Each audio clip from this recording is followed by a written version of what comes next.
All right, welcome guys. John Cavada could not make it this morning. He's feeling a little under the weather, but I still have Mark from Alabama joining me here on the Google Hangout this morning for the XOS portion.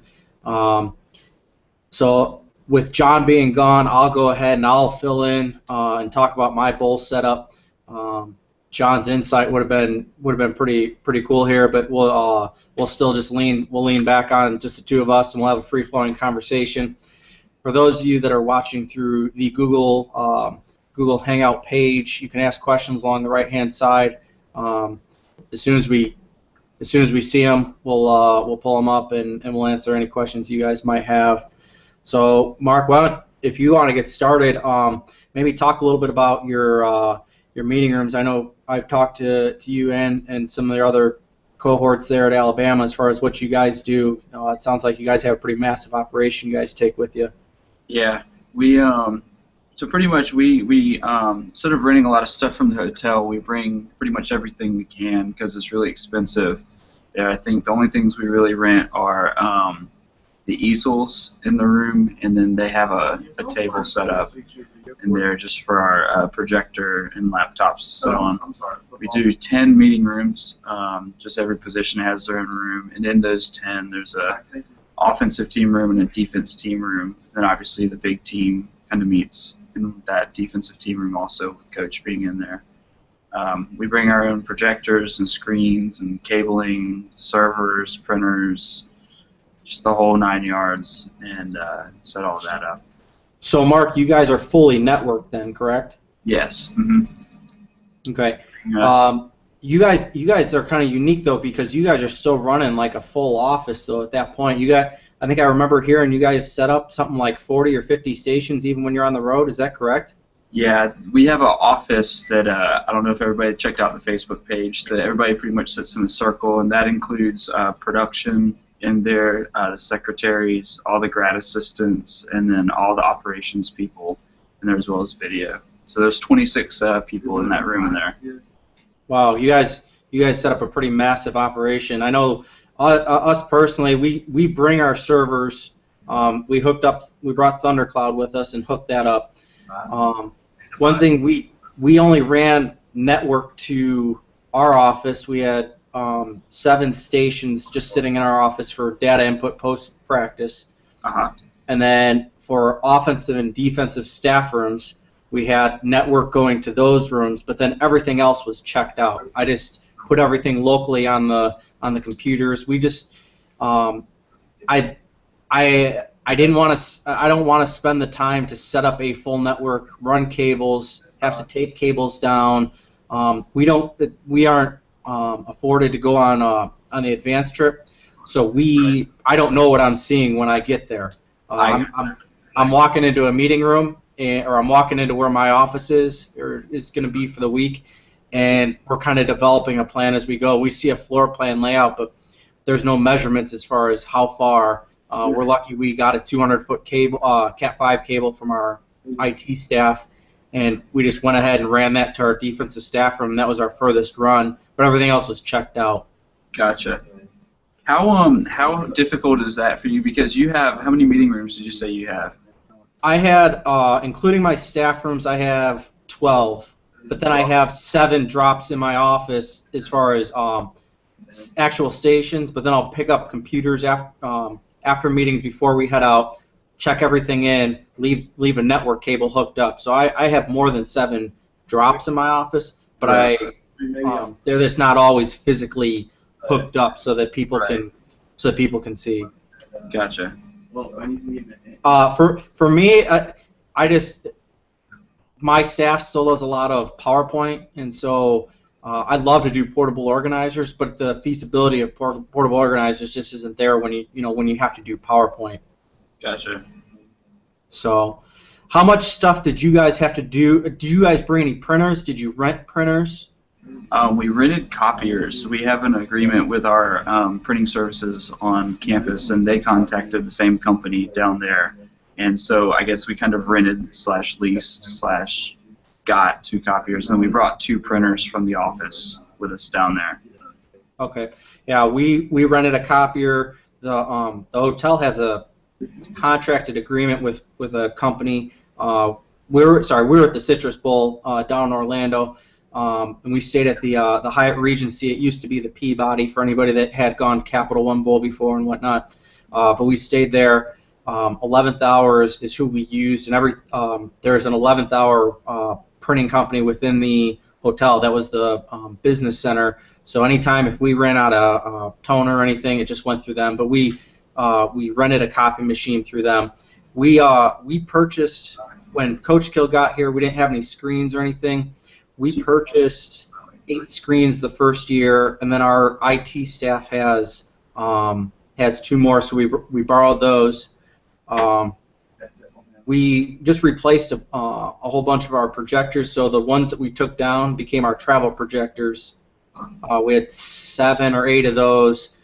I borrowed 2 from our tech services department because they're small but nice Dell projectors, and then we still brought 2 of our bigger, newer projectors for our staff rooms, and so we rented 1 screen from the hotel at a nominal cost. I think it was like $50 a day, and then the internet line. I don't know if how much you guys use internet or whatnot, but I mean, I feel like we get gouged every time we go to a hotel. But it was $200 a day for a hardline internet. That's cheap. I think we ended up paying in the past like $5,000 to $7,000 for that. So later on, we can talk about the Cradle Point device that we brought. That you put a Verizon SIM in, pretty much eliminates that cost. So. Okay, gotcha. I don't know if you have anything else for meeting rooms or whatnot. Oh, we purchased our own easels this year. We had some like really cheap easels. They were, I think, we bought them through our U-Store deal that we have to do through the university. They were like $20 or $30 a piece, but they're small, maybe this big metal rods you can kind of disconnect. But the trays, the little holder trays where you would put the whiteboard, they wouldn't hold for nothing. So we went out and we tried to order some through Amazon. We tried ordering a 10-pack, 2 10-packs, and a single. Well, they sent us 2 singles taped together and then another single. Gotcha. So the day before our truck left, we raided 7 or 8 Michaels. We cleared out all the Michaels in the greater Minneapolis area of all of their bigger easels. And I think we spent probably $300 on easels, and then we bought our own 4x8 sheets of masonite whiteboard. Mm-hmm. So for all the meeting rooms, we did 4x4 sheets of whiteboard, and then in our staff rooms, we did 3 8-foot sheets of whiteboard. So each 8-foot sheet took 2 easels. Gotcha. So. Sorry. Anything else you guys did meeting room wise? I know like we got our own. We didn't rekey, but they were all the card readers as opposed to like a hard key. So we had like 30 of those made or something like that. And so I had one. My assistant had one. DFO. All the coaches had them, so that they're easily able to get into rooms whenever they want to get into rooms. Yeah, we did the key access too on those. They had just regular hotel card key. So. Gotcha. I assume that you guys rented a vehicle while you were down there? The bowl provided one for us to get back and forth to practice, so we had a pickup truck. Nice. We had a giant Ford something that was, front seats, middle seat, and then a third row of seats. So we had a lot of room. All of our courtesy cars went to coaches, which is fine. So it ended up being a rental for us. Not a huge deal. It just comes out of the payout in the end. And it's helpful to have, especially at night when stuff is spread out. I've got a family with 3 kids, 3 very young kids. So there was stuff that was within walking distance, but if you want to get more of the chain restaurants, it was a little more of a hike, and definitely provided useful in the end. Right. So we would, I'll get more toward practice site stuff, and that we practiced at Freedom High School. It was a high school setup. We used the press box, and we we rented 3 lifts while we were down there. Turned out, fairly well. We just, the press box was low, but it saved the cost on renting another lift. My assistant would go early every day, bring the students, and kind of get set up. And then when I got there with the team, I wasn't there for more than 20 minutes before we kind of got started because the team would get ready at the hotel. There just wasn't enough locker space at the practice site. And then I'd edit in the press box 2 computers, offense, special teams, and then a defensive computer because we were coming back and the coaches were watching immediately after practice. Gotcha. So go ahead. We practiced at the Superdome this year, all the practices, and we just used the house where they shot for the games and whatnot. So, and then we just we did 2 drops throughout practice, just a halfway, and then right before special teams, and we edited that at the first drop at the stadium, and then the second drop we took with us back to the hotel and checked the computer back into the system back there, and then special teams came back on the bus with the team. So. Gotcha. Yeah, we would haul back right afterward, and we've done that every year where we just kind of take off almost immediately after practice ends. Anybody that can get in the minute and a half that we wait after practice to get our cards, anybody that can get in the vehicle to go back and do data, got in the vehicle. But we were hauling ass back to our hotel to get checked in so that the staff could at least start watching film, whether there was data in there or not. Right. And we just, I think it worked out fairly well. My assistant would drive us back. Me and a student would edit on the way back. And then, by the time we got back, it was done. So it's just a matter of checking in and uploading the media, which I thought worked out pretty well for us. Yeah. So, trying to think of anything else pre-wise. Did you guys have any activities that you guys participated in that you particularly liked, or were you guys kind of on your own once practices were over? We kind of really didn't do any of the team activities. We just kind of were on our own. So. Took advantage of Bourbon Street a little bit? I guess. Gotcha. Yeah, we for anybody that comes down to the Citrus Bowl, for the most part, I think students will get like 1 comp admission for one of the parks. We had to pay admission for families, which isn't a huge deal. For most people, it's not a huge deal. It's $60 per person per park for the most part. Both SeaWorld, Universal, Disney, I believe those were all right around $60 a person as far as admission. And that was at a discounted rate through the Citrus Bowl. Each day the team had a deal at each one of the parks, and so you could jump on one of the shuttles. Otherwise there was a shuttle, but it was a cost of $15 a person, so it was kind of a decent cost as far as that goes. So stadium-wise, I know that you guys have been down to the Superdome before, but for those that haven't been there, are there any difficulties with shooting at the Superdome, whether it be getting from sideline to end zone, locker room to sideline, locker room to end zone, anything that you guys see as a difficulty, or making sure that people need to know, things that you think people need to know as far as passes go?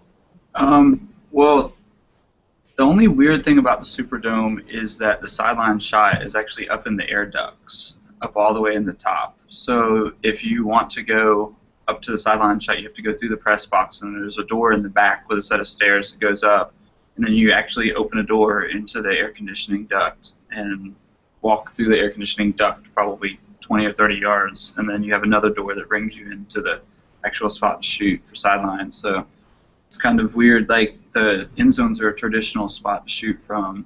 You have to walk through the crowd to get up there, but it's just awkward getting up to the sideline. Sure. Where did you guys edit from then when you were there? Did you guys edit in the locker room, from the press box, up in your sideline location? Troy edited from the one of the end zones. We shot both end zones during the game, so he just chose one, edited up there. Gotcha. I know for us, it's a little bit weird. They just redid the Citrus Bowl, and they didn't talk to John Kavadak first, because if they would have, set things up a little bit better. The sideline is cut out. They basically kind of cut out the first 2 or 3 rows worth of seats right at the 50. The rail at the front is very low. Um, there's enough space. Missouri ended up dragging a table from I don't know where down to the sideline to edit on. I had originally had plans because there isn't a ton of space and it's not necessarily ideal to edit outdoors was to be in the press box, but there was a misunderstanding with passes and I got a bench pass and got kicked out of the press box during pregame, and so I'm just like, well, I don't know what you want me to do. You guys gave me a bench pass and this is where and I have a seat on press row, so somehow wires got crossed. So don't know what happened, but then the end zone, when they built it, they built a spot for ESPN or whatever network is broadcasting the game, but didn't put anything up for coaches video. So their solution was some flat platforms, where it levels out, right in the for the back row, but then the front row is probably a 8-foot drop. So if you kind of go anywhere kind of off the side, you're gonna fall, and and so that was just one of those things where we just kind of told our filmers, hey, when just be careful that you guys don't take a step back off the side because you're gonna fall and it's gonna be an injury. Obviously it's an OSHA issue that they need to address, but for now it was fine.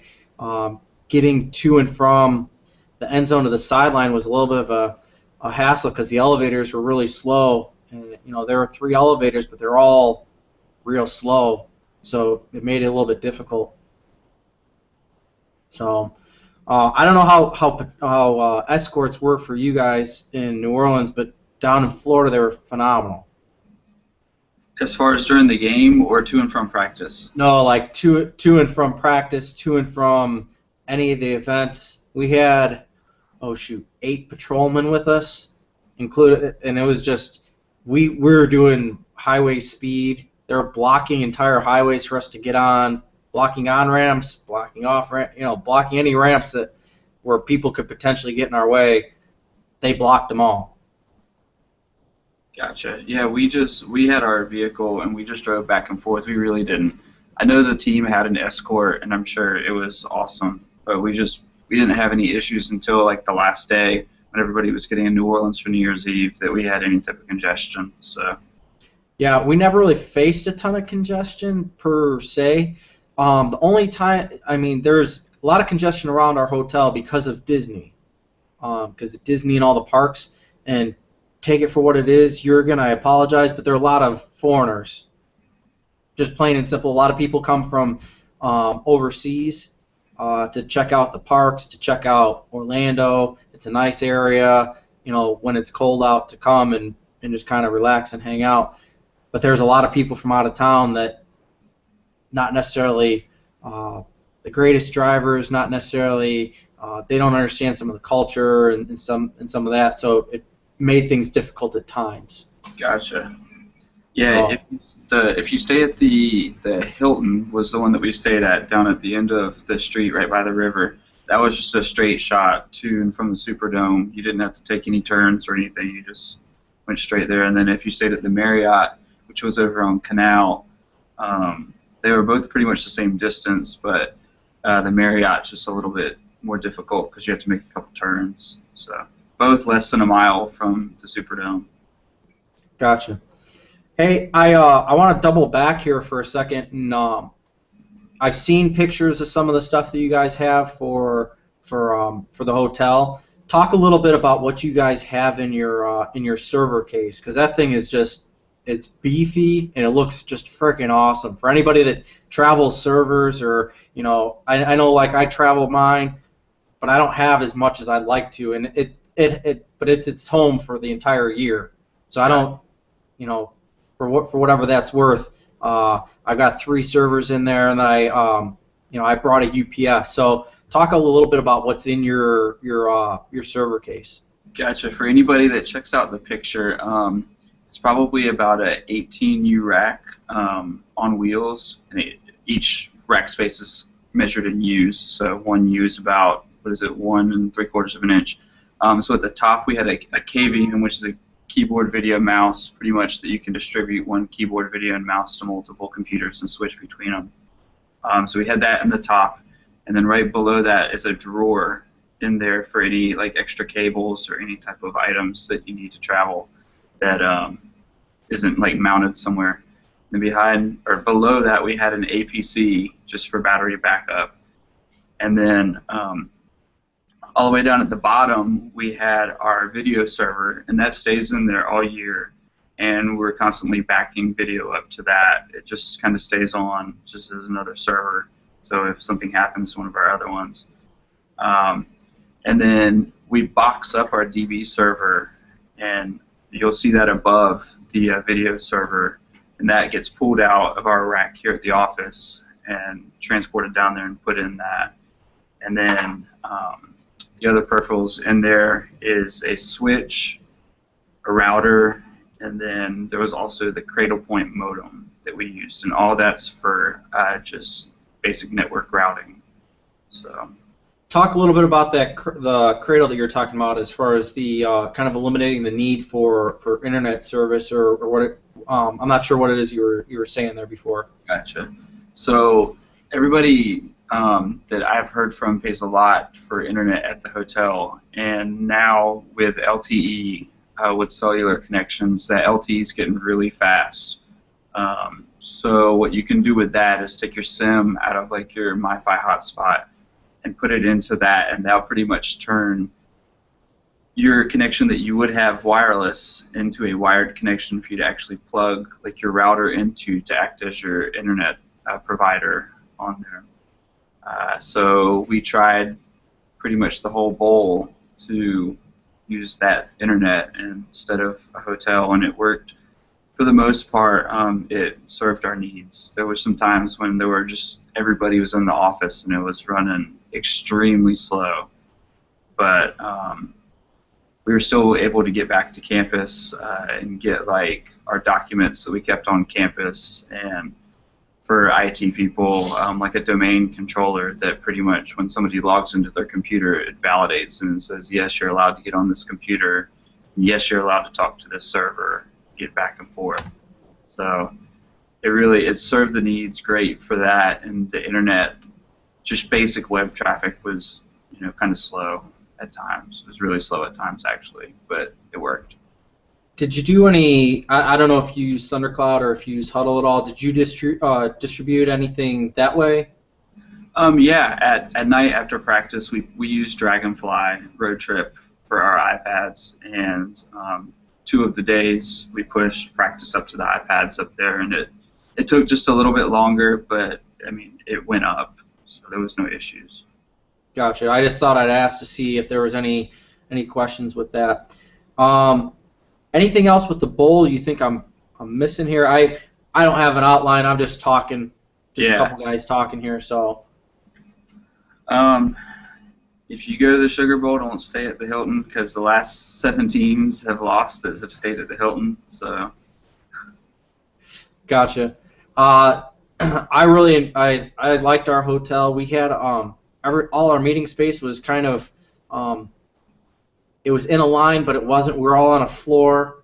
There's kind of an open atrium. You can kind of look down, and then the meeting. So we had wings off of that. It met at the atrium, and then on the front of the atrium was also more meeting rooms. But that atrium was a look down. So we were essentially on the second floor, but we're all kind of in a line. So if anybody had to find you, it was really easy. There was, we noted, and I'm sure everybody does that. Note what's on, a sign on the outside of the room as far as what the meeting rooms are and whatnot. But that's, kind of how we did it, and they treat you pretty well. There's 2 towers there, so that could be confusing when you initially get there. On your key, it's like a 5-digit number instead of like a 4 or 3-digit number. So the first number just kind of denoted what tower you were in. The second set of numbers was your room number, They validate parking for one vehicle there, or comp you for your in your room. So it's just your room key lets you in and out of the parking garage. There are so many pools at this hotel; it's ridiculous. Um, all that's great. And I'm not lying when I say this. There's the better part of 200 restaurants within I think 3 mile radius of our hotel. Wow. When we were there, there was just so much.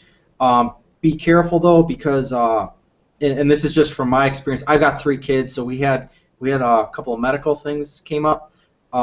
Use your resources when you're around. So I completely forgot John Kavadik was down in Orlando. My 3-year-old was having an allergic reaction to amoxicillin, and we had to take him to the hospital. I asked our trainer, "Hey, where's the closest hospital?" Well, this is the only one I can remember. So we went to the concierge. Oh, this is the only one we know about. And so I posted on Facebook. Oh, wouldn't be a bull trip without going to the hospital. John's like, I wish you would have told me. My wife's the head peds ER nurse at such and such a hospital, and it's way closer to your hotel. So I guess one thing I suggest is look up the city you're going to be in, figure out if there's a video guy around there, and then try to contact that video guy, because that's the one mistake that I made that I wish I would have looked forward toward is kind of using your resources that are around you. We ended up going to ER at like 9 o'clock at night, got back at 11, and then the other thing is that there were 8 Walgreens within like a 2-mile radius, and only 2 of them had a pharmacy. And so we were trying to get a prescription filled long distance through our pediatrician in Minnesota, trying to get a call down to Florida. They called the wrong pharmacy, and you can try to imagine, this is New Year's Eve during the day. You can imagine how busy a doctor's office is, especially with how widespread the flu has been this year. It was kind of murderous trying to get that done. Gotcha. Speaking of calling other video coordinators in the area, one of the ideas Troy had was like if you need help setting up, to go ahead and call whoever the school is around there and see if they have any students that may be willing to work for 6 hours in a day to help set up screens and projectors, and just for another set of hands if you can't take somebody down like early down there. You can ship stuff down there and then get some help. Yeah, that's a great idea. We didn't even go on an early trip, so we set it all up Christmas night. So that would have been great if I could have gotten John or some of John's students to come out, and we didn't lay much cable, but it was all like you said, screens and projectors, kind of the nuts and bolts. And yep. I have a very young staff this year. I had 4 sophomores on my staff, or 5 sophomores on my staff this year, out of 8 students. So almost none of them not many of them traveled. So to set up a screen and a projector was kind of a foreign thing for about half of them. So that's a great idea. But yeah, next time or next year it'll be, hey, make sure to contact your whoever's around. I know Bahamas, you're not going to get anybody. I mean, it's just being honest. But maybe contacting, if you're in like the Pinstripe Bowl, contacting the Jets, contacting the Giants, seeing if their 3rd or 4th guy, their intern, the guy that's only working 40 hours, getting paid for 40 hours a week, would be available for a few hours at night to help you set up. A lot of these places, I think, are near colleges for the most part, I think, anyway. So, no, that's a great idea. You have anything else as far as any of that kind of stuff goes? No, I mean, if anybody has any questions about the Sugar Bowl next year, they can always ask us. I think we've been down there 3 of the last 4 years. So. Sure. Yeah, we, I'm always willing. If anybody's got questions for me, I'll take them.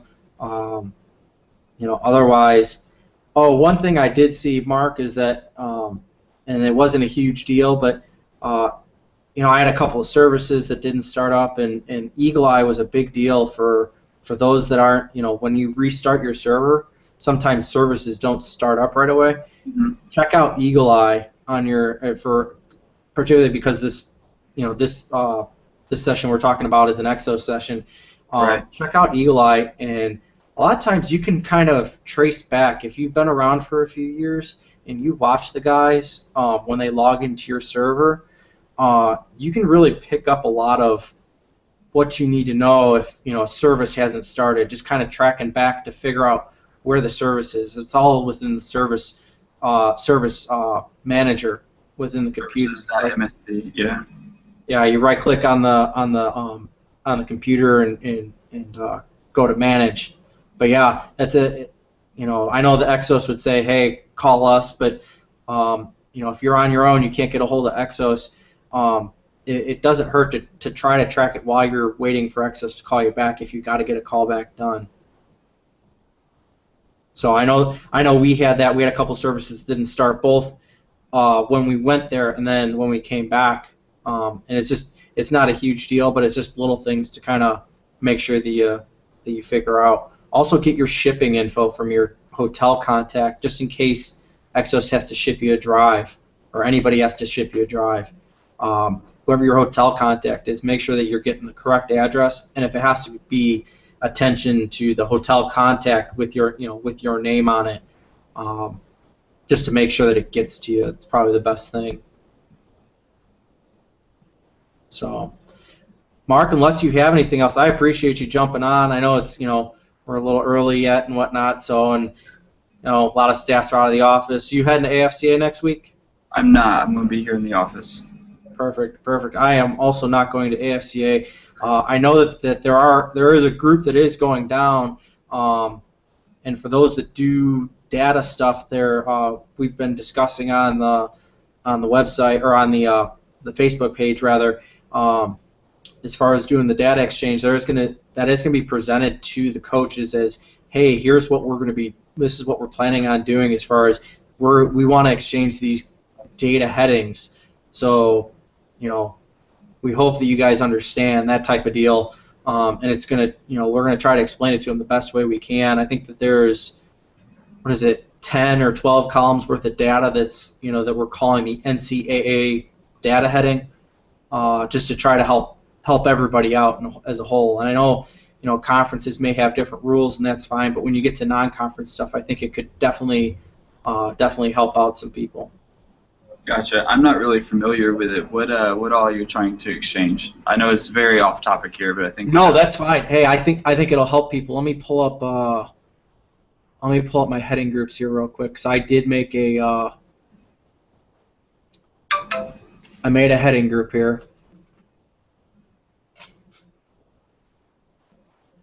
So what we're trying to exchange is, and some of the stuff you may have to go back in. I haven't figured all of it out, and maybe XOS can jump in on the message board later if anybody from there is watching. But it's play number, series sequence, so play number within the series, quarter, down, distance, field position, run, pass, gain, pass result, and then series end. So how the series ended. Gotcha. So, like for an example, I do all the XMLs as they come in. Hang on a second. Chris Luke says Jake Stroot will be presenting to the graduate assistant session and the head coaches meeting. So that is how it will be presented. Jake will be representing us there. So in all basics is I do I go ahead and I work up full XMLs every week. But this would at least give my GAs, quality control guys, a head start on that. Gotcha. So plead my ignorance on the process here, but so this is done after, so you export for trade and it's gone and everything, and then say like Sunday morning, this is the first thing that you export out of the system. Sure. Okay. I will typically, the Big Ten, we're only exchanging like 8 data headings, but I'm going to present it at our meetings here in February to say, hey, let's bump it up to what we're recommending to the head coaches at the, and call it the NCAA heading group, and use these 12 headings. Whether you have, we can say that the 8 that we originally had are mandatory. The remaining 4 are optional. You can leave them, if you want to leave them blank, but make sure you at least have the column heading so that it's there. And it could be text file or CSV, however you want to do it. I typically do mine immediately after the game. So as soon as the game ends, I'll work up the XML file that I get from my SID. I'll import the data, and then because it's in a different order that I import it, I've got a data heading export. I'll export the data. I'll put the column headings on, just simple play play pound, SER, SEQ, QTR, DN, DST, just short abbreviations, just so you know what the headings are that are what it's supposed to be. And then that's what we do at least in the Big Ten. The Big Ten, it's fewer than that. Let's see if I can pull that up here real quick. In the Big Ten, we just do series sequence, down, distance, field position, gain, run, pass result. So. Gotcha. But Chris is doing a good job of making sure that I'm correct on this. It's not a mandate, but this is more of a suggestion of a template, so that if you do the data exchange, that it's that we have like a universal it's a universal exchange heading group. So you're not trying to move stuff around every week. So it makes it easier especially for non-conference stuff. When you guys are getting ready to play, for example, I'm not saying it's who you play. If you guys play Eastern Carolina, if you're playing us, we could do we do the video exchange, but then we could do a data exchange too, and it gives your GAs and quality control guys a head start. Gotcha. So, but no, we're just we're not trying to add stuff onto our job. It's more of a, hey, we're just trying to help our GAs out, because honestly, how much time are your guys spending on it? 20 minutes a game just doing that simple data stuff that we already have access to. Yeah. So, and if we can do it once instead of having somebody, each team do it 12 times, you save guys. Yep. Yeah, collaboration. You save guys time and headaches in the end. Anything else from the bowl? I really don't think so.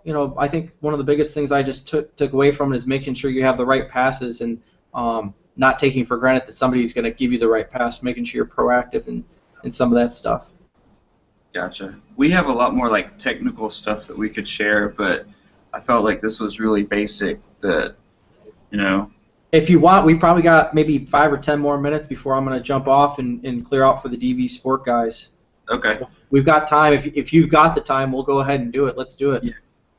Really, one of the major things was that we wanted to use the infrastructure inside of the hotel, like for all the ports in the rooms.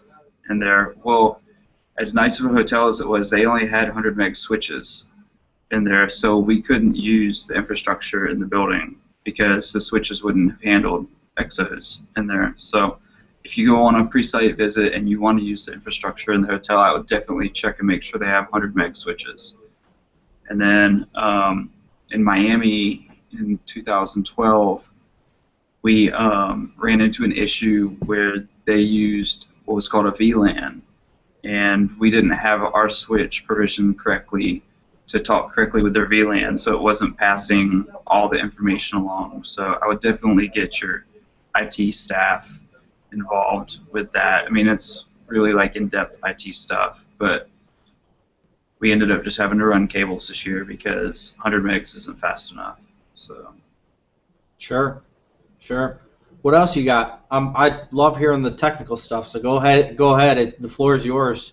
I mean, just remember that your cable distance limitation on Ethernet is 300 feet. So if you go running down a really long haul, if you have a room that's just way on the other side of the hotel, make sure you don't run more than 300 feet without having a switch in between to kind of just boost that signal back further. So. Sure, that's good stuff. I know that I think I got away with a handful of years ago doing 500 foot and not losing it, but I think I was lucky. Yeah. If I can make it to CSVA this year, I want to bring this cradle point up and let everybody look and touch and play and see, because it's a really awesome piece of equipment, especially if you have like an agreement with a cell company in town, or not in town, just a national company that you can get unlimited data through. It'll be awesome. I think we have a $45 a month Verizon plan unlimited. So we used, I think, 37.5 gigs of data throughout the week, and it's going to save, if we decide not to use the hotel at all, it's going to save thousands of dollars, pay for itself in less than 1 year. So Yeah, we have MiFis that we can check out from our tech services people that we don't see a bill on. It's part of just rental from our tech services people. So what's that Cradle run? And is it purchasing through Verizon or your cell provider, or is it something you purchase like an aftermarket part? it's just aftermarket, and all we did was take the SIM out of our MiFi, and it has a SIM tray, and you just have to make sure you have the right tray in there for the size of the SIM, and it recognized the network, and it booted up and started working right away. So You recommend talking to your IT staff before doing something like that? not at all, because it'll tell you not to do it, and that you probably shouldn't do it. Gotcha. But What else? Go ahead. we can get that down there and let everybody check it out and get some hands on it. I think the one that we had was $1,000, but I think they have different levels of them that do the same thing with just a few extra bonus features in it. So Yeah, I'll talk to you after this because that's an idea for me of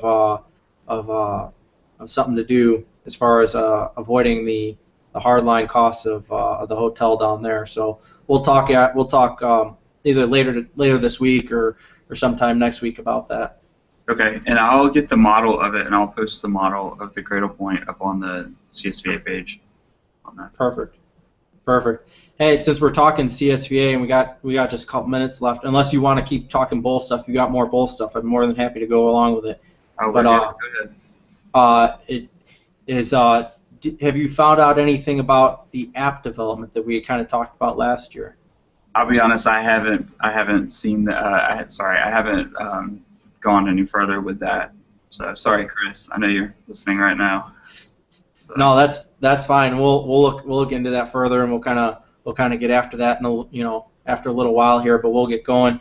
For anybody that's not going to tune in for this next session, the next session is a little bit more DV Sports centric, but that's fine.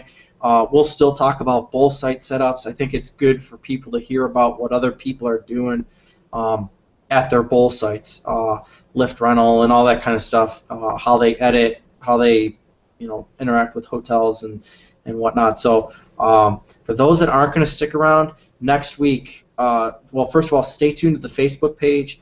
We're gonna have a session next week, a Google Hangout. Don't know how long it will be. Don't know what day of the week it'll be. I'm thinking it might be early next week, where we'll have at least one or two members of the exec board to start talking about CSVA as a whole and CSVA Phoenix for this coming year. Reminder: the link is up on the website to reserve your hotel room. Mark, get your hotel room reserved. So you get those reserved early. Membership is also your dues are due anytime now. Your membership expired at the first of the year, so anytime now to get the membership dues, so you can get access to the website again, csva.com. So, Mark, unless you got anything else. I guess we will be having an internship opening up here in the spring here. I think we're going to post it up in the next couple weeks, so anybody that's interested in that, look out for it. Appreciate it. Yeah. Sounds good. Who we got there running around in the background? This is Hunter. This is one of our strength interns here. Come on in. Wave to everybody. We're on a Google Hangout here with How you doing, man? coordinators. What's up, Hunter? Nice. So, Gophers, huh? Yes, sir. Video nerds unite. Very nice. All right, guys. We'll jump back in here in about 10 minutes with DV Sport guys. We'll have Will from Maryland, and we will have Brett from West Virginia. Mark, I appreciate you you jumping in here with us for about an hour. It was good information. I really appreciate it. all right, thanks, guys. Hey, are we just staying on this session here? No, sorry. We'll jump off this session, and we'll start a new session. There's a new link. Mark, if you want to hang around and talk to me for a few minutes, you can. But Okay. in order to start the DV Sports session, we'll jump off of here, go back to the Facebook page, click on the YouTube link or the Google link, and we'll take questions and you can view there. Perfect. All right, we'll see you guys soon. See you guys.